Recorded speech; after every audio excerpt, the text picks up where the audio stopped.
everybody, I'm Kimberly Turner from cookingwithkimberly.com, and tonight I'm going to show you a really cool recipe for dirty potato fans.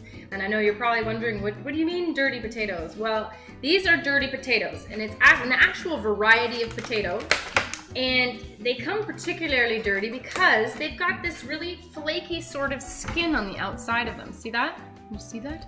So it holds a lot more dirt. And these guys are super fresh. They're from Ontario and they came straight down from down the road to my local Harvest Bar and Country Markets. Now, I've never seen this variety of potato in a store before. These are an heirloom variety of potatoes and they're not real easy to get. So if you live in Southern Ontario, make sure you get out to go get some of these because they're pretty darn cool. Now, if you are down here in Southern Ontario, two locations, one's in Niagara-on-the-Lake and one's in St. Catharines, or you can check them out online at harvestbarn.ca for more information. Now, what am I going to do with these? Now, I sliced this open just so that you can see it's a nice bright white potato. Lovely. Nice. So, what I'm going to do is I'm going to wash these. Now, when I wash these, I'm going to have to probably scrub them a little bit because they are quite dirty, okay? When I do that, I'm kind of thinking that the outside little skins are going to come off. And I don't really like to peel my potatoes, especially if they're nice and fresh like this, and they have nice skin because there's so much nutrients in there. So I'm probably going to keep the skins on as much as I can. And then we're going to cut slices into them so they kind of look like a fan. And that's sort of a traditional way to do them. It's a little bit more elegant, I think. And we're going to throw a little twist on here. So into the water, these guys are going to go. I'm going to scrub these up. Okay, these guys really greatly benefited from me having a little potato scrubber. Helped me a lot.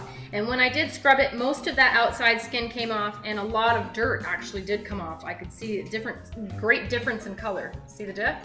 All right, so what I'm gonna do now is I'm going to grease up a nice baking pan with a little bit of olive oil.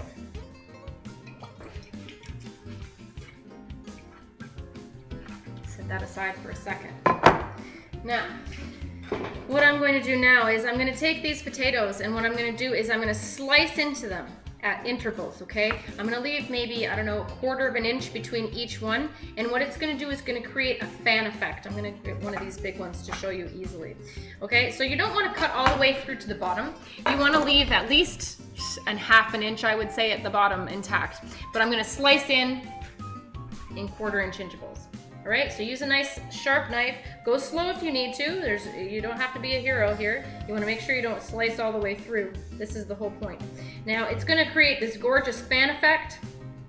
I can't wait. My Aunt Rose used to do these, but she would do them individually with bigger potatoes, of course, and she would wrap them individually in aluminum foil and then bake them that way. But she'd also put onion or chive and all kinds of stuff in between. We're not going to put onion, but we're probably going to put some fresh parsley from my garden as well. So here you go. This is what you've got, and as it roasts up, you're going to see more of a fan, right? So I'm going to place them as I slice them. I'm going to place them in my roasting pan, and now I'm going to rinse and repeat. Get them all done, just like that. It's worth taking the extra time to get it right. And then I'm just going to set them beside each other. The skin on these potatoes looks in great shape, so I'm leaving the skins on because that's where lots of the nutrients are. Now, if you can't find dirty potatoes, by all means, use a different kind of potato to get these done. Now, I did slice one in half so I could show you, and I'm still going to put that in the pan. We're just going to do our best with that one. Making these slices in the potatoes, not only are they pretty, and it's going to allow your buttery mixture and herbs to go in to the potato even deeper and get seasoned, but it's also going to help this potato cook faster in the oven, and that's a good thing. As our main dish tonight, I'm making Napa Jack's citrus and pear chicken thighs. It's going to be fantastic. I think it's going to go perfect. Make sure you check out that show. Now, I have on my stovetop a small frying pan, or you can put it in the microwave if you want, however you want to melt this butter, and I'm going to add some olive oil to that as well. I don't know, a couple tablespoons worth.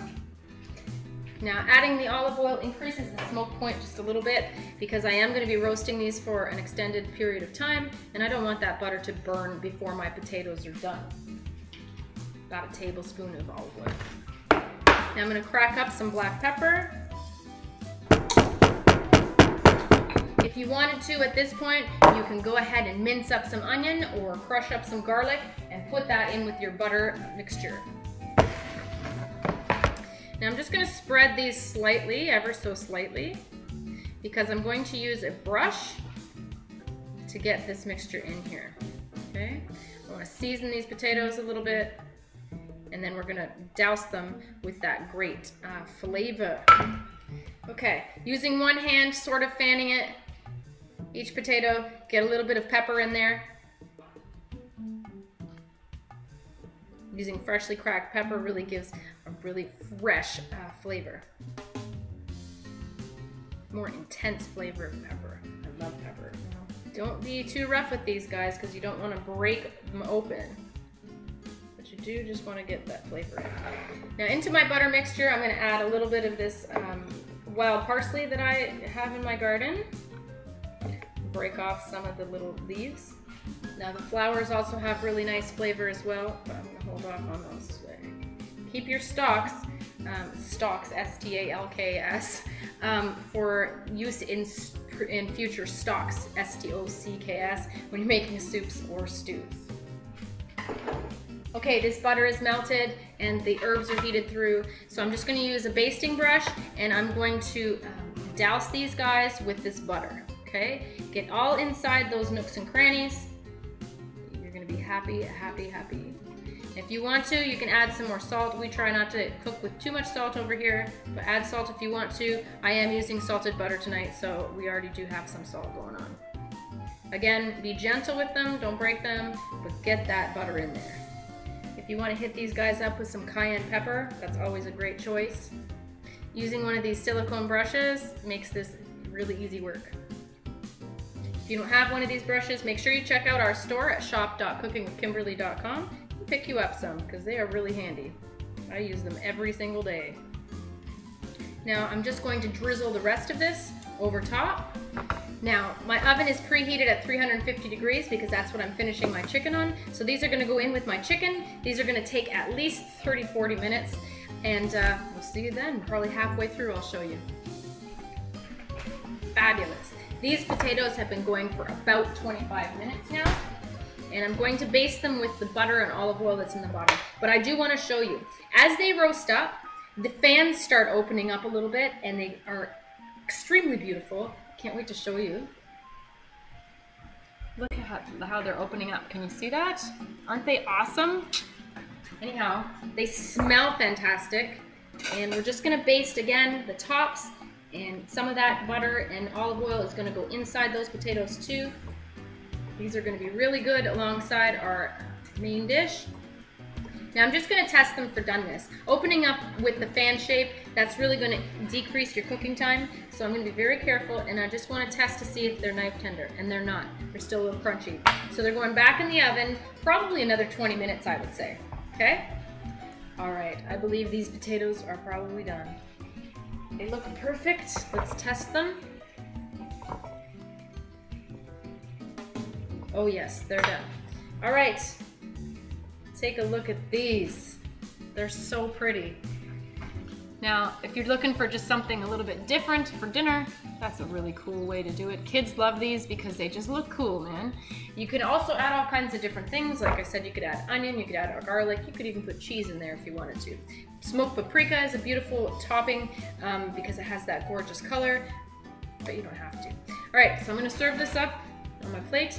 I've already tried my chicken out. Let's look at the potato. And it all kept intact. Look at that. Isn't that cool? Now at this point you can add some more butter or you can do whatever you want. And let's try them. Now I'm gonna grab a little bit more of the butter juice on the bottom and just get it inside my potato now, again. Okay, let's try these out. Now you can just slice them. You get one little tiny slice at a time. That's pretty cool too, right? Now these would be beautiful with any herb that you decide to use. Dill would be nice, parsley's nice, chives would be nice, basil would be nice, whatever you have in your garden or whatever it is you really enjoy or whatever it is you have on hand.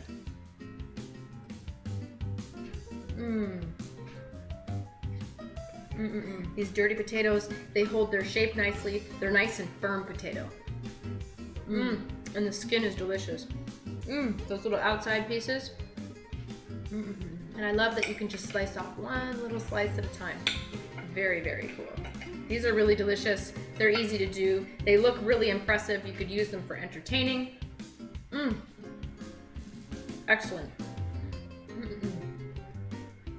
So that's how you do it. That's how you make dirty potato fans. Here they are. You can do it too. It's fun for the kids. You can even let the kids help you make them because they're kind of cool, right? You do the slicing. All right, so that's how you do it. You can try it too. I hope you do. Let me know how it turns out. Now get on out to Harvest Barn Country Markets and get you some of these dirty potatoes. They're fun to use. They're a good conversation piece. And they're quite tasty too, okay? Check them out online at harvestbarn.ca. You'll be happy you did. Follow me on Twitter at Cooking with Kim, E with a capital E. Like the fan page at facebook.com/cookingwithkimberly. My shows are on ifood.tv/cookingwithkimberly and youtube.com/cookingwithkimberly. And my site is cookingwithkimberly.com. That's it, that's all. Be a champion in your kitchen and eat deliciously. Bye.